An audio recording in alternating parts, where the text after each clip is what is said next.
Welcome to the CEO's Wingwoman podcast. This is a micro episode packed with quick, binge-worthy insights on building a bulletproof business, an iconic brand, and magnetic leadership skills. No fluff, just real strategies you can use right now. Let's dive in. Nailing your customer avatar and your buyer personas is actually one of the most important things. I probably say that about everything, but you really need to know who your customer is in order to be able to speak to them and speak to their pain points.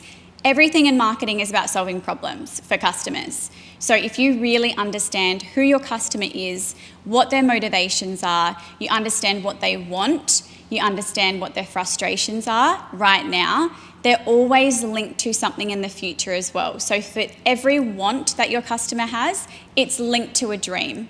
It's linked to an aspiration. For every frustration that they have now, that's linked to a fear. So if that frustration continues, what is my reality going to be? So it's really important to understand everything that there is to know about your customer so that you can market your business better and you can nail your messaging.